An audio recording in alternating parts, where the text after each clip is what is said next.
Si tu veux apprendre ta religion correctement, viens me rejoindre sur mon nouveau site internet i-islami.com. Croyances, langue arabe, jurisprudence, tajwid, tafsir, sciences du hadith, comportement et exhortation. Tout cela dans une seule et même formation. Tu pourras apprendre les bases de ta religion avec des vidéos simples et détaillées. Pour plus de détails, rendez-vous sur i-islami.com. Bonne vidéo. Assalamu alaikum wa rahmatullahi wa barakatuh. Dans cette nouvelle vidéo, nous allons définir ensemble la vie de couple. Al-Ishra. Nous diviserons cette vidéo en 3 parties. La première partie sera consacrée à la définition du mot Ishra dans la langue arabe. Dans la deuxième partie, nous verrons la définition du mot Ishra dans le jargon islamique. Dans la troisième et dernière partie, nous verrons ce qu'il faut absolument savoir à propos de la vie de couple en islam. Nous verrons entre autres le socle sur lequel doit être basé un couple en islam, le jugement religieux de la vie de couple en islam, les droits et les devoirs de l'époux envers son épouse, ou encore les droits et les devoirs de l'épouse envers son époux.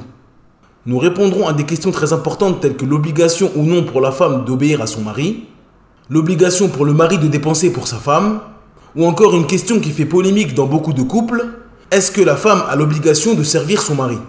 Nous tenterons de répondre à toutes ces questions à travers la lumière des textes et la compréhension des savants de l'islam.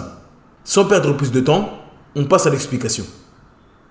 Bismillah walhamdulillah wassalatu wassalamu ala rasulillah wa ala alihi wa ashabihi wa man wala. Amma ba'd. La définition du mot Ishra dans la langue arabe. L'origine du mot Ishra vient des 3 lettres Ayn, Shin, Ra, qui forment le verbe Ashara, qui signifie mélange. Quant au mot Ishra, il signifie l'union et le couple. La définition dans le jargon islamique. Ce qui est voulu par Ishra dans le jargon islamique est tout ce qui concerne la vie de couple des époux. Il s'agit de tout acte permettant d'améliorer l'union et la relation des époux entre eux. Ce qu'il faut savoir à propos de la vie de couple en islam. L'amour du couple musulman est basé sur l'amour en Allah. D'après Anas ibn Malik radhiyallahu anhu, le prophète sallallahu alayhi wa sallam a dit « 3 choses, si elles sont chez une personne, elle aura trouvé la douceur de la foi. Qu'Allah et son messager soient plus aimés auprès de lui que toute autre personne, qu'il aime une personne en ne l'aimant que pour Allah, qu'il déteste retourner à la mécréance après qu'Allah l'en ait sauvé, comme il déteste être jeté dans le feu. » Ce noble hadith nous informe sur un point très important que beaucoup de musulmans ignorent ou oublient. L'amour entre les époux doit être basé sur l'amour en Allah. Comme nous l'avons dit dans la définition du mot mariage, l'objectif du mariage est de concrétiser sa religion et d'avoir un conjoint ou une conjointe qui nous permet d'appliquer notre religion et obtenir le paradis. L'amour de l'épouse envers son époux doit augmenter si ce dernier est une cause pour son entrée au paradis. Et l'amour de l'époux envers son épouse augmente si cette dernière l'aide à obtenir le paradis. Mais malheureusement, de nos jours, nous voyons énormément de musulmans ne pas prendre cela en considération. Ou pire encore, ils ne cherchent même pas cela dans le mariage. Ceci est dû à leur ignorance de l'islam et le fait d'avoir pris les mécréants pour modèle dans leur vie. La vision qu'ils ont du mariage est tirée de la vision du mariage des mécréants. Cette vision erronée est causée par la télévision, les films, les séries et les réseaux sociaux. Tout ceci a fait naître des musulmans qui cherchent dans le mariage autre chose que la satisfaction d'Allah Azza wa Jal et l'obtention du paradis. C'est pour cela que nous voyons malheureusement de nos jours énormément de divorces. Car ce qu'ils cherchent n'est pas ce qui doit être recherché dans le mariage islamique. Il est donc important pour le musulman de connaître les objectifs du mariage en islam, ainsi que d'être sincère envers Allah Azza wa Jal dans cette adoration et chercher son agrément. Cheikh Abu Adam al-Ethiopi rahimahullah a dit: ce hadith nous indique que l'amour du croyant est une chose qui amène la douceur de la foi. Il est donc primordial d'être sincère dans l'amour pour Allah et ne pas le mélanger avec un bienfait mondain ou un intérêt personnel. Celui qui aime quelqu'un pour un intérêt mondain ou son propre intérêt aura certes coupé l'amour pour Allah. L'amour en Allah est éternel et définitif, que le bienfait mondain soit présent ou non. Celui qui aime quelqu'un pour un intérêt mondain ne trouvera que très peu la douceur de la foi dans cet amour, voire pas du tout. Fin de citation. En résumé, les époux doivent s'aimer pour Allah Azza wa Jal. C'est-à-dire que l'amour de l'épouse envers son mari augmente en fonction des œuvres de bien et son aide dans l'obtention du paradis. Plus il obéit à Allah et lui permet de l'adorer correctement, plus son amour pour lui augmentera. De même que l'amour de l'époux envers son épouse augmente s'il la voit œuvrer dans le bien et l'obéissance d'Allah Azza wa Jal. Le jugement de l'Ishra en islam. D'après Abdullah ibn Amr, anhu, le prophète sallallahu alayhi wa sallam a dit: le véritable musulman est celui qui préserve le musulman de sa langue et de sa main. Ce noble hadith nous indique que le musulman ne doit pas causer du tort aux croyants, et cela de manière générale. Il est donc évident que cela concerne également les époux. Allah Azza wa Jal dit: وَعَاشِرُوهُنَّ بِالْمَعْرُوفِ. Dans la sourate 4, verset 19, d'après la traduction approximative, Allah Azza wa Jal dit: et comportez-vous convenablement envers elles. L'imam Sa'di rahimahullah a dit à propos de ce verset: ceci englobe le bon vivre ensemble dans la parole et les actes. Il incombe à l'époux de vivre avec son épouse de manière convenable. Il doit être de bonne compagnie, éviter de lui causer du tort et faire tout son possible pour être excellent envers elle. Entre également dans cela les dépenses obligatoires qu'il a envers elle. Fin de citation. Allah Azza wa Jal dit: وَلَهُنَّ مِثْلُ الَّذِي عَلَيْهِنَّ بِالْمَعْرُوفِ. Dans la sourate 2 au verset 228, d'après la traduction approximative, Allah Azza wa Jal dit: quant à elles, elles ont des droits équivalents à leurs obligations, conformément à la bienséance. L'imam Sa'di rahimahullah a dit à propos de ce verset: les femmes, tout comme les hommes, possèdent également des droits et des devoirs envers leurs époux et leurs familles. Certains sont obligatoires et d'autres préférables. Fin de citation. Ce qui est voulu par se comporter convenablement. Comme nous l'avons dit précédemment, il est obligatoire pour les époux de se comporter convenablement les uns envers les autres. Mais une question peut surgir dans la tête de quelqu'un. Qu'est-ce que signifie se comporter convenablement? Il est possible qu'un homme estime que tel ou tel comportement est convenable, alors que son épouse ne considère pas cela comme convenable. Comment donc savoir ce qui est convenable ou non? Il y a donc deux points à maîtriser pour bien comprendre le sujet. Ce que l'islam a ordonné aux époux. Il s'agit de ce que l'islam a ordonné aux époux et aux épouses les uns envers les autres. Il ne fait aucun doute que ce que l'islam a ordonné et légiféré aux époux fait partie de ce qui est convenable, car cela a été légiféré par Allah Azza wa Jal, l'omniscient, le sage. Ce qui est considéré comme convenable selon les us et coutumes. Il s'agit de ce qui est reconnu comme étant un bon comportement dans les us et coutumes du pays. Cela varie donc d'un endroit à un autre et d'une époque à une autre. Il se peut qu'une parole ou un acte soit considéré comme bon et correct dans un endroit, mais pas du tout dans un autre endroit ou dans une autre époque. Dans ce cas précis, les époux doivent se baser sur ce qui est considéré comme convenable dans l'endroit où ils vivent et l'époque où ils vivent. L'imam Sa'di rahimahullah a dit: ce qui est convenable entre les époux revient aux habitudes et aux coutumes présentes dans le pays et l'époque. Ceci donc change selon les époques, les endroits, les situations et les habitudes. Fin de citation. A noter que les us et coutumes dans ce qui est convenable doivent être respectés à condition qu'elles ne contredisent pas ce que l'islam a rendu obligatoire pour les époux. Exemple, il n'est pas permis à l'homme de dire: je ne prends pas en charge financièrement mon épouse, car dans mon pays, ceci ne se fait pas.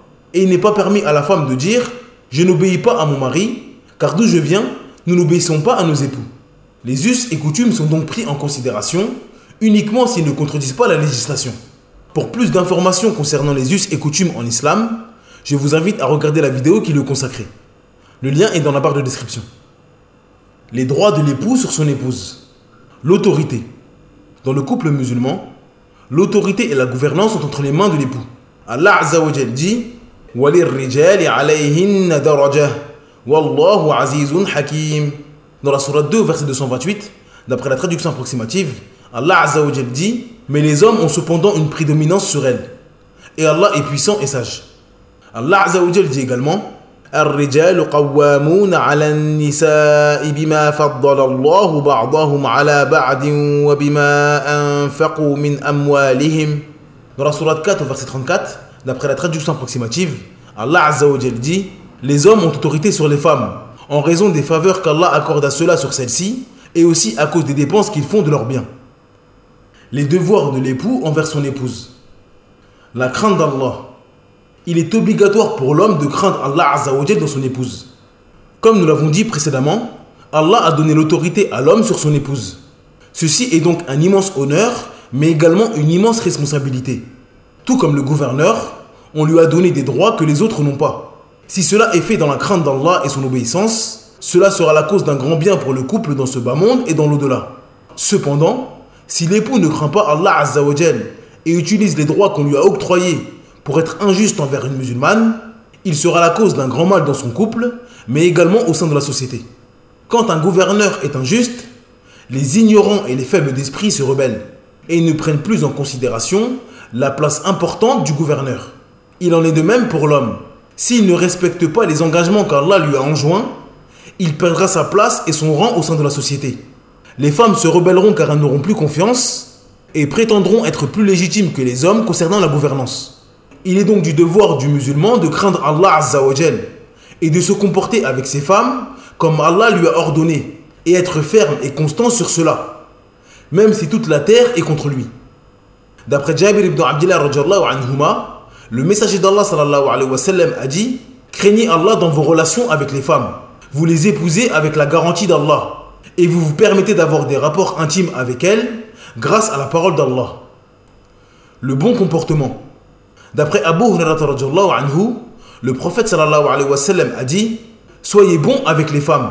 En effet, elles ont certes été créées d'une côte, et ce qui est le plus tordu de la côte est sa partie supérieure. Si on veut la redresser, on la casse, et si on la laisse, elle reste tordue. Soyez donc bons avec les femmes. Dans ce noble hadith, le prophète sallallahu alayhi wa sallam nous indique que la femme fut créée d'une côte, c'est-à-dire que la femme du prophète Adam alayhi salam, Hawa, fut créée de sa côte. Le prophète fait donc ici la comparaison entre sa création et la manière dont il faut se comporter avec elle. Si il est dur et ferme avec elle et tente de la redresser par tous les moyens, il la cassera. L'homme doit donc avoir cela en tête dans sa vie de couple avec son épouse. Il doit tout faire pour avoir le meilleur comportement possible pour ne pas la casser et la froisser. Les dépenses. Il est obligatoire pour l'époux de subvenir aux besoins de son épouse. Cela englobe le logement, les vêtements et la nourriture. L'imam Ibn al-Mundhir rahimahullah a dit: il y a consensus des savants sur l'obligation de l'époux de subvenir aux besoins de sa femme et de la vêtir dans ce qui est convenable. Fin de citation. Il est donc obligatoire à l'époux de dépenser pour son épouse en fonction de ce qui est connu dans l'endroit où il se trouve.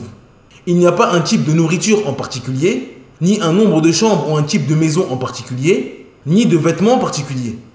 L'homme doit dépenser en fonction de ce qui est connu dans l'endroit où il vit. Ne pas se mettre en colère à cause d'un manquement de la part de son épouse. La diminution et la faiblesse sont présentes chez tous les êtres humains. Il est du devoir de l'époux de regarder le bien et les aspects positifs de son épouse. Il doit immensifier ses bons côtés et fermer les yeux sur ses manquements et ses défauts. Allah Azza wa Jal dit: فَإِن كَرِهْتُمُوهُنَّ فَعَسَىٰ أَن تَكْرَهُوا شَيْئًا وَيَجْعَلَ اللَّهُ فِيهِ خَيْرًا كَثِيرًا. Dans la sourate 4 au verset 19, d'après la traduction approximative, Allah Azza wa Jal dit: si vous avez de l'aversion envers elle durant la vie commune, il se peut que vous ayez de l'aversion pour une chose où Allah a déposé un grand bien. L'imam Sa'di rahimahullah a dit à propos de ce verset: il est du devoir des époux de se contenir vis-à-vis de ce qu'ils détestent chez leurs épouses. Faire ceci est un grand bien. L'application de cette injonction permet d'obtenir le bonheur dans ce bas monde et dans l'autre. Cela permet également de combattre son âme afin d'obtenir un bon comportement, malgré ce que l'époux déteste chez son épouse. De plus, il se peut que ce qu'il détestait chez elle disparaisse et devienne une chose qu'il aime avec le temps, comme nous le voyons fréquemment. Il se peut qu'elle lui donne des enfants pieux qui seront un bienfait pour lui dans ce bas monde et l'au-delà. Fin de citation. D'après Abu Hurairah radhiyallahu anhu, le prophète sallallahu alayhi wa sallam a dit: le croyant ne doit pas se mettre en colère contre une croyante. Si quelque chose ne lui plaît pas en elle, il y a quelque chose d'autre en elle qui lui plaira. En résumé, lorsque l'époux voit une chose qui ne lui plaît pas chez son épouse, il ne doit pas se mettre en colère et la détester pour cela. Il doit regarder ce qu'il y a de bien chez elle et passer outre ses manquements. S'il fait cela, il trouvera un grand bien et une baraka de la part d'Allah Azza wa Jal. A noter que les manquements qui sont voulus ici ne concernent pas la pratique religieuse. Il s'agit des manquements et des faiblesses indépendants de la volonté de la femme. Les devoirs de l'épouse envers son époux. Préserver sa propre personne et l'honneur de son mari lors de son absence. Il est du devoir de la femme musulmane de préserver sa personne durant l'absence de son mari. Elle ne doit évidemment pas faire ce qu'Allah Azza wa Jal lui a interdit, et également ce que son mari lui a interdit lorsqu'il est présent. Il n'est pas permis pour elle de faire une chose que son mari déteste en son absence, et de faire entrer dans sa demeure une personne sans sa permission. Allah Azza wa Jal dit: فَالصَّالِحَاتُ قَانِتَاتٌ حَافِظَاتٌ لِلْغَيْبِ بِمَا حَفِظَ اللَّهُ. Dans la sourate 4 verset 34, d'après la traduction approximative, Allah Azza wa Jal dit: Les femmes vertueuses sont obéissantes à leur mari et protègent ce qui doit être protégé pendant l'absence de leurs époux, avec la protection d'Allah. D'après Sa'd ibn Abi Waqqas radiyallahu anhu, le prophète sallallahu alayhi wa sallam a dit: 3 choses font partie du bonheur et 3 du malheur. Dans le bonheur, il y a l'épouse que tu regardes et qui te réjouit et qui préserve son honneur et tes biens en ton absence, la bonne monture qui te transporte à bon port et une demeure vaste et profitable. Dans le malheur, il y a l'épouse que tu regardes et qui te cause du tort, celle qui ne retient pas sa langue contre toi et lorsque tu t'absentes, elle ne préserve pas son honneur et tes biens. Une mauvaise monture qui te fatigue et qui ne t'amène pas là où tu souhaites, et une petite maison qui possède peu de bienfaits. L'obéissance. Il est obligatoire pour la femme d'obéir à son mari dans ce qui n'est pas une désobéissance à Allah. Certains savants ont même dit que l'obéissance à l'époux devance l'obéissance aux parents. Si le père ordonne une chose à sa fille qui n'est pas une désobéissance, et que son mari lui ordonne une chose contraire qui n'est également pas une désobéissance, il est obligatoire pour l'épouse d'obéir à son mari. D'après Abu Hurairah radhiyallahu anhu, le prophète sallallahu alayhi wa sallam a dit: si la femme effectue ses 5 prières, jeûne son mois de Ramadan, préserve son sexe de la fornication et obéit à son époux, on lui dira le jour du jugement: entre au paradis par la porte de ton choix. Dans ce noble hadith, le prophète sallallahu alayhi wa sallam nous informe que si la femme accomplit ses 5 prières obligatoires, son jeûne de Ramadan obligatoire, s'éloigne de la fornication, chose qui est obligatoire pour elle, et obéit à son mari, elle entrera par la porte du paradis de son choix. D'après Ibn Umar radhiyallahu anhuma, le prophète sallallahu alayhi wa sallam a dit: 2 personnes ne verront pas la récompense de leur prière dépasser leur tête. L'esclave qui fuit de chez son maître jusqu'à ce qu'il revienne, et la femme qui désobéit à son mari jusqu'à ce qu'elle lui obéisse. Ce noble hadith nous informe que la femme désobéissante envers son mari n'est pas récompensée de sa prière tant qu'elle ne se remet pas à lui obéir. Cela nous montre la gravité de désobéir à son mari et donc l'obligation pour la femme de le faire. Tout faire pour rendre heureux son époux. La femme doit faire le maximum pour satisfaire son époux et ne pas lui causer du tort. Elle questionne sa mère, ses sœurs et ses tantes afin de savoir ce qu'il aime et le réjouit, ainsi que ce qui le met en colère afin de s'en éloigner. D'après Anas ibn Malik radhiyallahu anhu, le prophète sallallahu alayhi wa sallam a dit: voulez-vous que je vous informe sur les femmes musulmanes qui entreront au paradis? Les compagnons ont répondu: bien évidemment au messager d'Allah. Il dit alors: il s'agit de toute waloud, qui quand elle se met en colère ou quand son mari lui cause du tort dit: voici ma main dans la tienne, et je ne fermerai pas les yeux de la nuit tant que tu ne seras pas satisfait. Le mot wadoud signifie une personne qui nous aime et qui met tout en œuvre pour être aimée en retour. Il ne s'agit pas uniquement de la femme qui aime et qui est satisfaite de son mari, mais celle qui fait tout son possible pour que son mari l'aime et soit satisfait d'elle, que cela soit par des paroles ou des actes. Quant au mot waloud, il signifie une femme qui a beaucoup d'enfants. Cette femme est récompensée pour cela pour 2 raisons. Elle augmente la communauté du prophète Mohammed sallallahu alayhi wa sallam et les enfants qu'elle aura invoqueront pour elle, Inch'Allah. Ce noble hadith nous montre donc le comportement que la croyante doit avoir envers son mari. Même si elle est en colère et que son mari lui cause du tort, elle ne s'endort pas alors que son mari est en colère contre elle. Elle met sa fierté de côté et cherche la réconciliation avec son mari, car elle cherche à satisfaire son Seigneur avant tout. Elle ne doit jamais oublier qu'elle s'est mariée pour obtenir le paradis et la satisfaction d'Allah Azza wa Jal. Et dans ce hadith, le prophète sallallahu alayhi wa sallam nous informe que la satisfaction d'Allah passe par la satisfaction de son époux. Le jugement pour la femme de servir son mari. Tous les savants de l'islam sont unanimes pour dire qu'il est louable et préférable pour la femme de servir son mari. Cependant, les savants ont divergé sur le caractère obligatoire ou non pour la femme de servir son mari. Certains savants ont dit que cela n'est pas obligatoire. C'est-à-dire qu'il n'est pas obligatoire pour la femme de cuisiner pour son époux, nettoyer, ranger la maison ou autre. D'autres savants ont dit que cela est obligatoire. Et c'est l'avis qui semble être le plus correct, et Allah Azza wa Jal est le plus savant. Ces savants amènent plusieurs preuves qui nous indiquent qu'il est obligatoire pour l'épouse de servir son époux. Parmi les preuves qui montrent cela, il y a le fait que c'est ce qu'impliquait le mariage à l'époque du prophète Mohammed sallallahu alayhi wa sallam. Le mariage à l'époque du prophète Mohammed sallallahu alayhi wa sallam impliquait que la femme serve son mari. Et personne n'a jamais contredit cela. Si cela n'était pas obligatoire et un choix de la part de la femme, il devait être obligatoire pour le prophète sallallahu alayhi wa sallam d'indiquer cela aux femmes musulmanes. Mais ceci n'a jamais été rapporté de la part du prophète sallallahu alayhi wa sallam. Abu Hurairah radhiyallahu anhu a dit: Fatima radhiyallahu anha est venu au prophète sallallahu alayhi wa sallam pour se plaindre de la difficulté de son travail et demander un domestique. Le prophète sallallahu alayhi wa sallam lui dit: nous n'avons pas de domestique pour toi. Veux-tu que je t'indique une chose meilleure que d'avoir un domestique? Dis 33 fois Subhanallah, 33 fois Alhamdulillah et 34 fois Allahu Akbar lorsque tu vas te coucher. Ce noble hadith nous indique que Fatima radhiyallahu anha, la fille bien-aimée du prophète Mohammed sallallahu alayhi wa sallam, et parmi les meilleures femmes que la terre ait portées, s'occupait de la maison de son époux Ali radhiyallahu anhu elle-même. Elle est donc venue à son père pour se plaindre de la difficulté de cela. Car à cette époque, s'occuper d'une maison consistait à aller prendre de l'eau sous des températures extrêmes, aller au marché, porter de lourdes charges, écraser des graines pour en faire de la farine afin de faire du pain, et beaucoup d'autres choses. Lorsque Fatima radhiyallahu anha est venue à son père sallallahu alayhi wa sallam pour lui demander un domestique, le prophète sallallahu alayhi wa sallam ne lui a pas donné. Il ne lui a également pas dit d'arrêter de servir son mari. Au contraire, il lui a indiqué une chose meilleure que cela. C'est-à-dire qu'il lui a dit de continuer de servir son époux, de s'occuper de sa maison et d'évoquer Allah Azza wa Jal au moment de son coucher.